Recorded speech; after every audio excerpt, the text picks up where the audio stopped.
Begitu juga ketika saya melirik ke kanan kok enek waktu kumbung gelundung-gelundung iki kita si bule iki butuhno bantuan keuangan pemerintah daerah ini.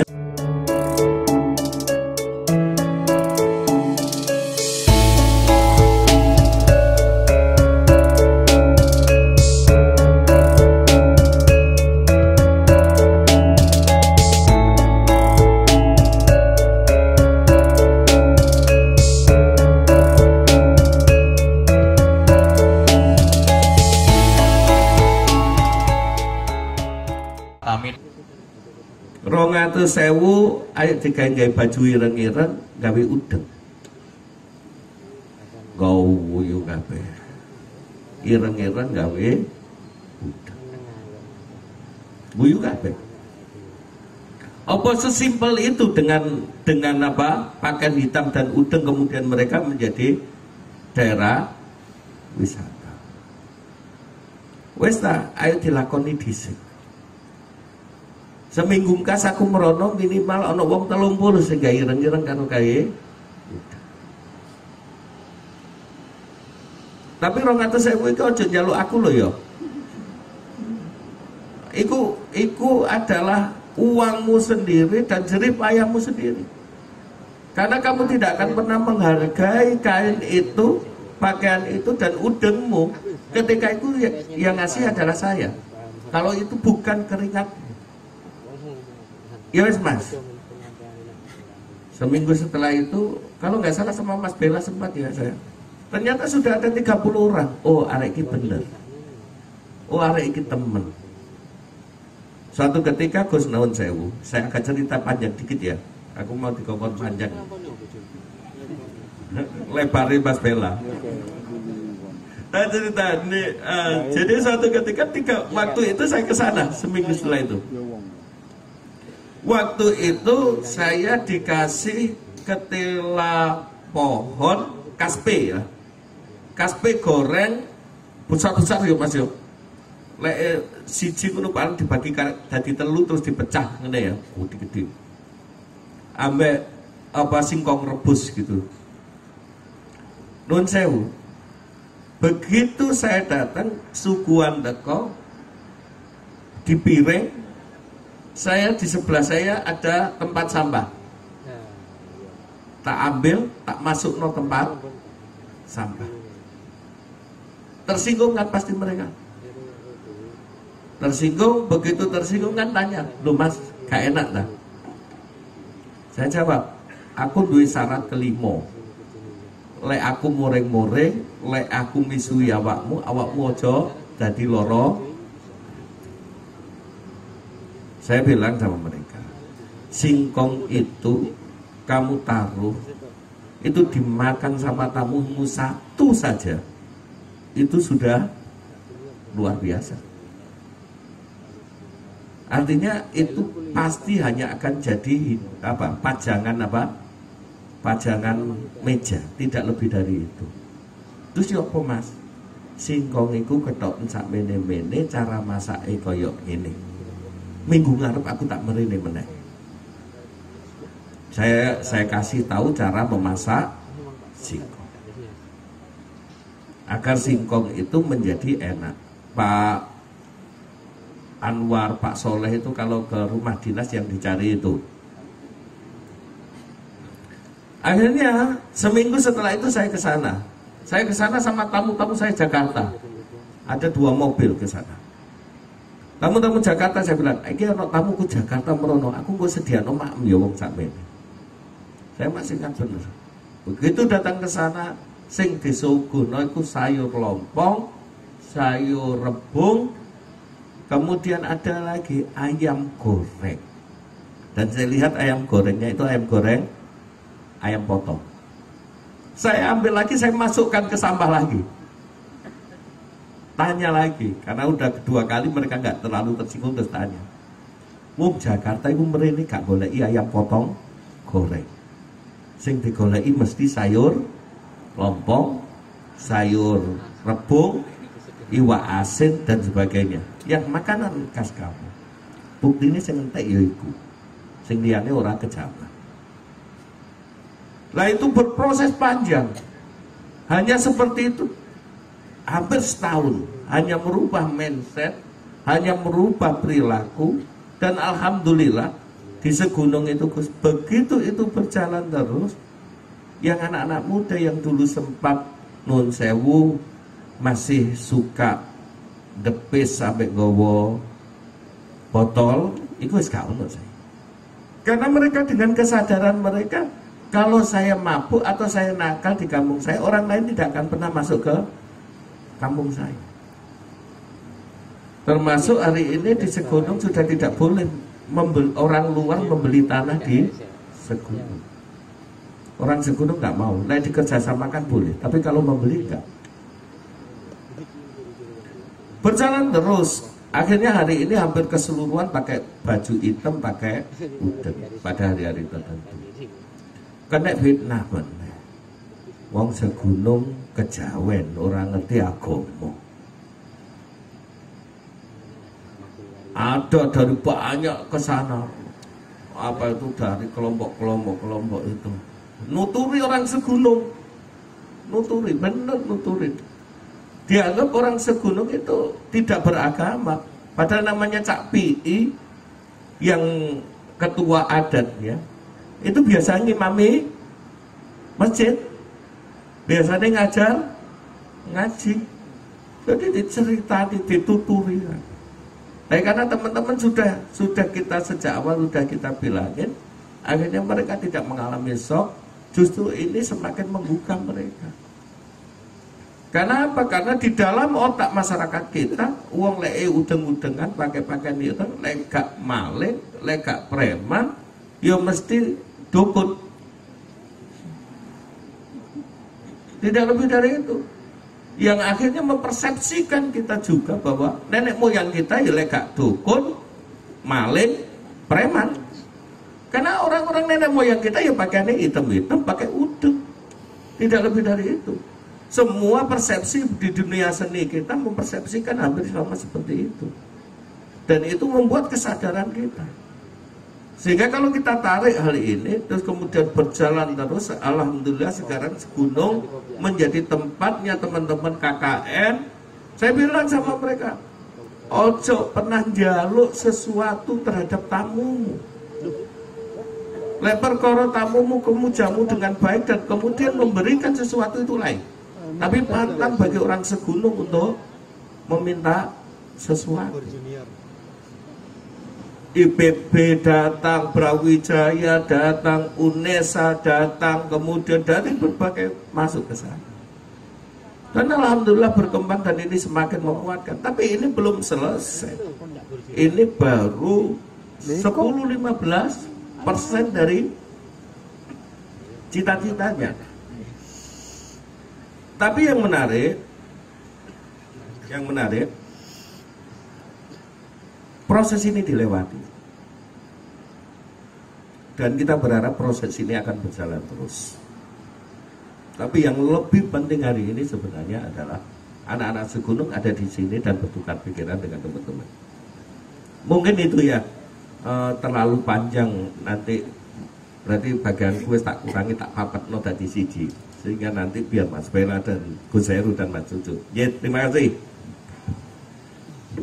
Terima kasih Pak Wagub atas penjelasannya dan cukup inspiratif mungkin Pak Wasis ya. Atau jangan-jangan Pak Wasis sudah studi banding dulu ke sana. Ini menarik apa yang disampaikan beliau Pak Wakil Bupati terkait dengan bagaimana teman-teman Gilang, teman-teman Rebung untuk bisa berinteraksi langsung dengan teman-teman dari Segunung gitu Pak Wakil ya. Dan menariknya Gilang sama Segunung nggak tahu Om Cucu, Gus Heru. Ono chemistry apa? Karena gue gini apa Rebung Ori, Pring Ori. Rebung Pring Ori. Iya. Simbolnya kampung adat Segunung itu adalah Rebung Pring Ori. Weh, jangan-jangan berjodoh kita. Ya. Oke. Sebelum narasumber ngentikan lebih panjang lagi gitu ya, nanti saya takutnya disemprit sama panitia gitu ya untuk menghentikan. Kalau misalnya ada para rawuh sedaya audiens yang ingin bertanya terkait dengan apa yang sudah sedikit kita sampaikan di awal ini, monggo kita beri kesempatan. Nanti langsung naik ke sini, ada mikrofon di depan para musisi abang-abang itu untuk dipakai. Ada? 1, 2, 3 nggak ada ya? Nah, yes. Kalau nggak ada, wes tutup. Tapi gini, menarik bahwa apa yang menjadi gagasan dari para narasumber ini terkait dengan bagaimana keinginan teman-teman Rebung Pringori itu sebenarnya sudah terakomodasi, terafirmasi bahwa apa yang kita lakukan pada hari ini orang hilang-hilang ke sejarah zaman mbah-mbah biyen gitu ya. Jadi intinya apa yang kita kerjakan pada malam hari ini bukan sesuatu yang aneh-aneh, bukan sesuatu yang nyeleneh, dan tidak semata-mata ben ketok kaya dukun gitu Pak Abu. Oke, mungkin saya butuh atau kami butuh penegasan atau butuh penambahan sedikit gagasan terkait dengan ini Pak Bila, negara.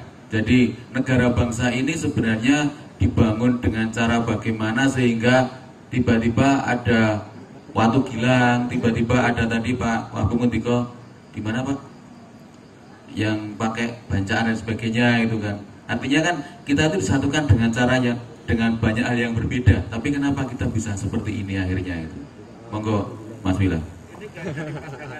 Oh boten, ya ngapunten. Monggo. Sebenarnya ini diskriminasi ke moderator kan, jauh gitu ya, arep gayu ora enak itu ya, tapi nggak apa-apa. Monggo diunjuk sama dinikmati Pak. Monggo, ngapunten. Nggih. Dan nggak ada tempat sampah di sini Pak. Oh Mas. Ya, jadi seperti yang tadi saya utarakan bahwa ini proses perkembangan yang panjang dari zaman prasejarah sampai leluhur kita, ya, nenek moyang kita sampai pada saat ini. Jadi termasuk budaya bertuhan. Nah, budaya bertuhan pun juga proses kalau kita ngomong masyarakat bangsa Indonesia ini. Ketika zaman dahulu kala agama belum masuk sini, mereka juga sudah punya budaya bertuhan. Cuman pengertiannya sesuai dengan pengertian mereka pada saat itu. Ketika itu masyarakat masih berburu, nah, dia melihat kekuatan di luar dirinya yang ternyata bisa membuat spirit. Jadi sehingga waktu itu muncul zaman animisme. Begitu juga berkembang ketika dia sudah mulai bisa beternak, bertani, muncul dinamisme dan seterusnya sampai pada agama masuk. Dan ketika agama masuk di sini, agama apapun waktu itu, dimulai dari Hindu, Buddha, Islam, itu tanpa ada konflik. Masyarakat Indonesia bisa menerima dengan baik karena pada dasarnya mereka sudah punya budaya bertuhan itu. Nah, ini berkembang terus sehingga dan di Indonesia itu selalu terjadi namanya akulturasi budaya. Ketika ada budaya apa saja yang masuk ke Indonesia itu terjadi akulturasi. Jadi semacam dalam tanda kutip perkawinan dengan budaya lokal kita. Ini terjadi seperti itu.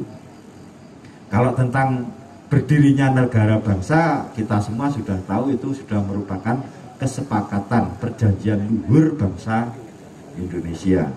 Jadi itu saya kira itu semua orang sudah tahu dan sudah sering diceritakan bagaimana mulai dari menyusun apa itu namanya dasar negara, ideologi bangsa, sampai pada berdirinya negara Kesatuan Republik Indonesia. Itu semuanya saya kira sudah tahu, itu kesepakatan. Itu saya kira mungkin, tapi saya nambah sedikit tadi tentang simbol. Mas Cucu tadi menyimpulkan itu memang betul, simbol itu menjadi penting. Dan Pak Wahbu tadi juga bercerita bagaimana proses yang terjadi di Segunung. Memang agak beda ini. Kalau Segunungnya doh tol, kene iki mepet dalan tol ya.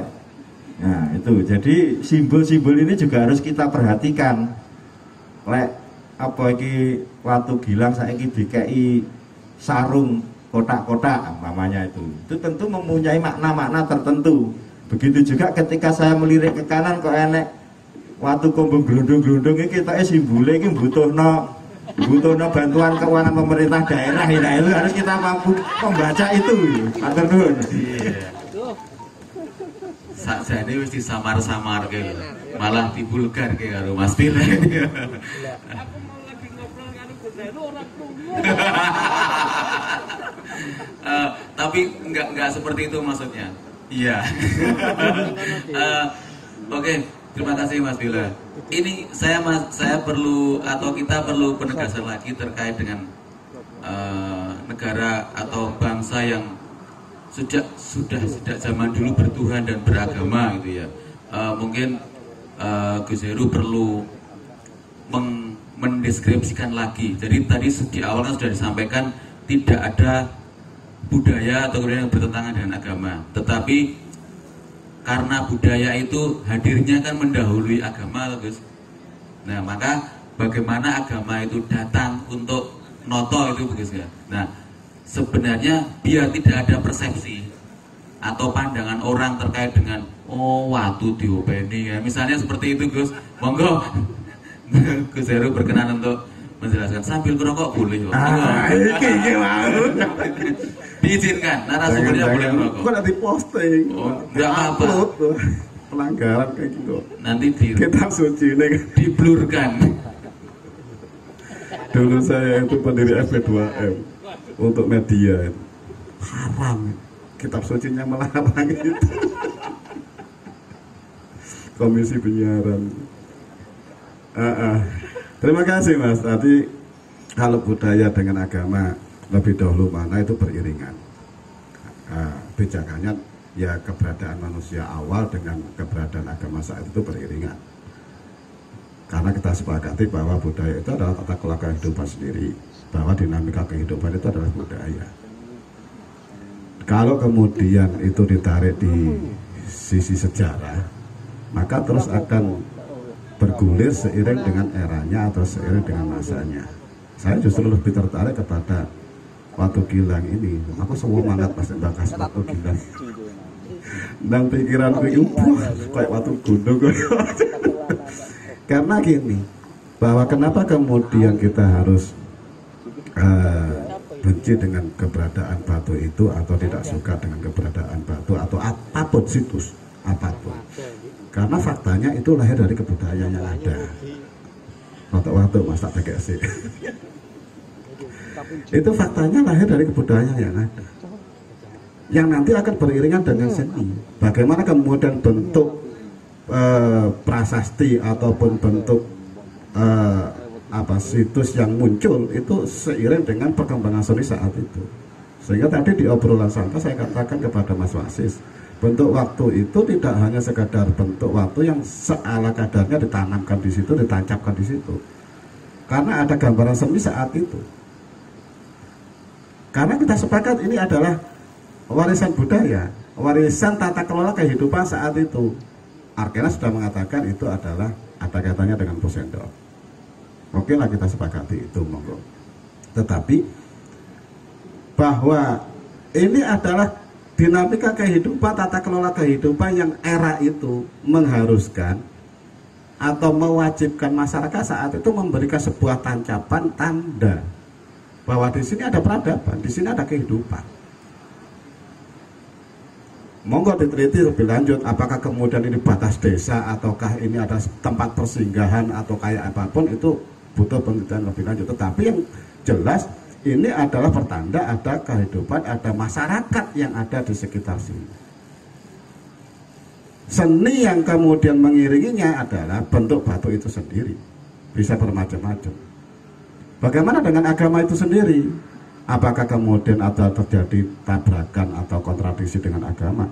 Awal saya sampaikan bahwa tidak ada benturan ataupun tidak ada kontradiksi dengan keberadaan agama itu sendiri. Karena sudut pandang agama itu adalah pada sisi kemanusiaan. Wah, ini serius ini. Jangan ngaku agama lah kemudian kalau sisi kemanusiaannya nggak tersentuh. Karena hakikatnya adalah itu. Agama akan masuk kepada sisi kemanusiaan itu sendiri. Agama apapun nggak akan merelakan orang akan menindas seseorang yang lain. Tentu tidak ada itu. Ayo ngerampok, ya mungkin lah mas. ayo yang lainnya bertentangan dengan sisi kemanusiaannya. Maka kalau kita paham itu, ya budaya itu sendiri adalah menata kehidupan masyarakat. Maka antara agama dengan kebudayaan kayak apa? Beriringan. Sejak kapan? Ya sejak Adam. Itu beriringan. Untung, wah maka banggalah menjadi masyarakat mojokeraba. Karena kita punya peradaban yang sudah diwariskan di Batu yang menjadi peninggalan era itu. Tinggal bagaimana kemudian tata kelola kehidupan saat itu dan apa yang diwariskan oleh saat itu dalam sisi kesenian. Maka saya tadi katakan kepada Mas Wasis, pembukaan biyen tarian itu tarian teko endi. Wis diteliti apa durung apa bentuk tarian era sekarang apa itu warisan yang dulu. Karena ciri khas kehidupan itu bisa dibuktikan dengan bagaimana berkebudayaan saat itu. Itu menjadi ciri khas. Beliau ini politisi, tapi tidak bisa dilepaskan dengan karakter budaya yang ada di diri beliau. Itu akan muncul apapun pikirannya sehingga kemudian menciptakan sebuah kawasan tersendiri yang mandiri dari sisi wisata dengan mengangkat lokal budaya kuliner lokal dan seterusnya. Tidak bisa dilepaskan dengan karakter manusianya itu sendiri dari kebudayaan yang ada. Tidak bisa. Sehingga banggalah menjadi orang Indonesia, lebih kecil lagi banggalah menjadi orang Jombang, lebih kecil lagi banggalah menjadi orang Mojokeraba. Kita punya budaya, kita punya peradaban, sehingga bagaimana kehidupan kita itu ya kita tinggal mengacu bagaimana kemudian di masa lalu ada tatanan kehidupan yang ada. Dan sangat-sangat memungkinkan dan sangat yakin bahwa tidak ada peradaban itu jahat. Karena sisi manusianya itu ada dalam unsur budaya itu sendiri. Orang akan sulit mendefinisikan budaya secara utuh. Pasti larinya adalah kepada tata kelola kehidupan. Orang akan sulit mendefinisikan seni, sementara itu beriringan dengan kebudayaan yang ada. Sehingga bagaimana kemudian waktu Gilang menjadi, tadi Mas Ramba mengatakan entitasnya orang Mojokeraba, itu sebenarnya apa sih Mas? Gini, Gilang ya, kalau sungguh waras sana ya. Nah, bagaimana kemudian ini menjadi kebanggaan orang Gilang, entitasnya orang Gilang, baik dari sisi keseniannya, baik dari sisi kulinernya, baik dari sisi peradaban, sopan santun dan seterusnya, kemanusiaan peradaban yang ada itu diangkat, gak usah ngarep-ngarep lah, takut dewi wong-wong. Maka sangat memungkinkan untuk diarahkan ke sana. Nah beliau-beliau ini kan yang ahli. Ya aku kan bagian ngompor itu. Kontrolnya kayak apa, step by stepnya kayak apa, sumpah janjinya kayak apa, sudah ada bukti yang nyata di Wonosalam. Bisa kemudian apa yang dibuka beliaunya, bisa studi banding, bisa komunikasi rembuk dan seterusnya. Apapun itu bisa terjadi, bisa dilakukan.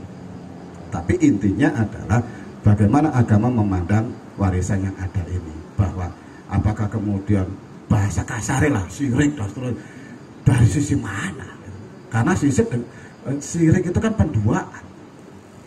Satu sisi jauh, satu sisi itu kan penduaan. Maka ambivalen itu pendua. Tuhan paling tidak sudi untuk diduakan. Jangankan Tuhan, dia aja tidak diduakan. Wah ini belara ini.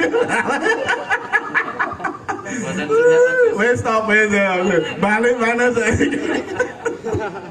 Bahwa ini tidak ada pertentangan sama sekali.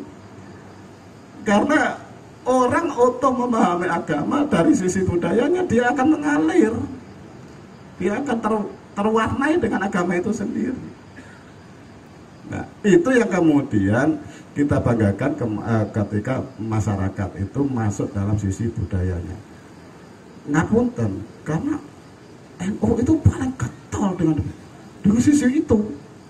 Kita nggak mau bahwa tradisi budaya yang asli ini kemudian luntur dengan perkembangan zaman dan seterusnya. Apapun itu yang terjadi, misalnya ada perkawinan budaya dan seterusnya, tapi ada satu sisi yang utuh yang nggak bisa dibugar dengan perkembangan kebersamaan. Maka ketika orang gak marah, budayanya diambil orang, ya bingung ngapain, kok iso ya.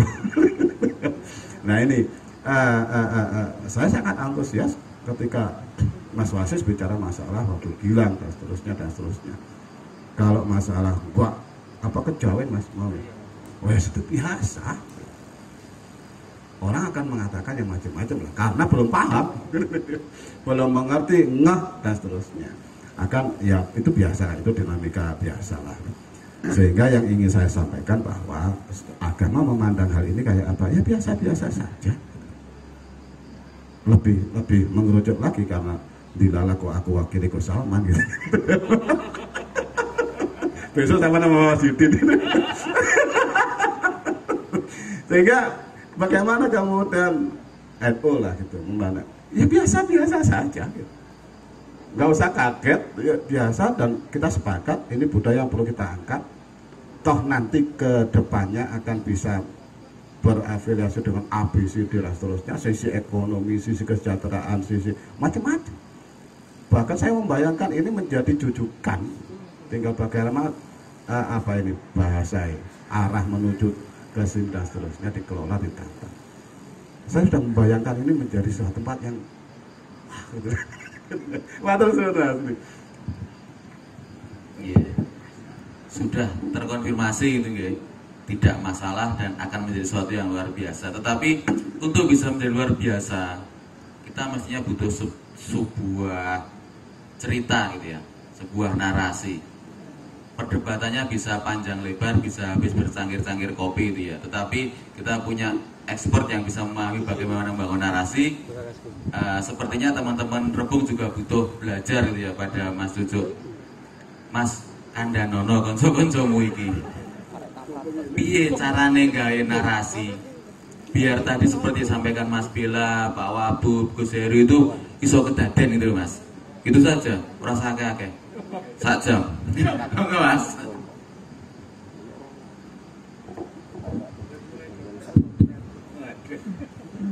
Pakai timer. Ya. Sedikit sebelum masuk timer ya. Tadi Gus Heru mengatakan bahwa tidak ada perdebatan atau tidak ada pertentangan dengan agama. Memang kalau menurut Taylor, kata-katanya mahasiswa itu kebudayaan adalah keseluruhan perilaku. Memang keseluruhan perilaku, baik perilaku masyarakat itu dalam beragama, perilaku dalam berekonomi, perilaku dalam berpolitik, perilaku dalam apapun, pokok sakobai wong, judul itu budaya, kebudayaan. Nah, gitu. Jadi memang, iya, jadi memang nggak ada pertentangan. Bagaimana cara si A, si B, si C dalam menjalankan atau mengekspresikan diri dia, cara dia untuk menemui yang maha kuasanya, bagaimana caranya dia, ya itu masuk dalam kategori budaya kalau kita ngomong dalam bingkai kebudayaan. Kenapa kita membangun musola, membangun masjid itu harus pakai kubah, ada kubahnya yang besar, ada yang kecil di kanan kirinya, pakai cat warna ini, pakai ornamen mana ini. Ya itu bagaimana cara dia memuliakan, cara dia mau mengekspresikan diri beragama dalam konteks kebudayaan. Memang ya keseluruhan perilaku gitu. Nah itu jadi itu bukan sesuatu yang harus kita hadapkan gitu kan, karena bisa seiring. Oke. Tadi di awal saya mengatakan sebuah simbol, dan tadi Mas Rambah mengatakan bagaimana segunung itu awalnya. Saya jadi teringat. Kalau di sini simbol awalnya adalah sebuah situs Watu Gilang. Saya boleh mengatakan kalau di gunung simbol awalnya adalah hitam.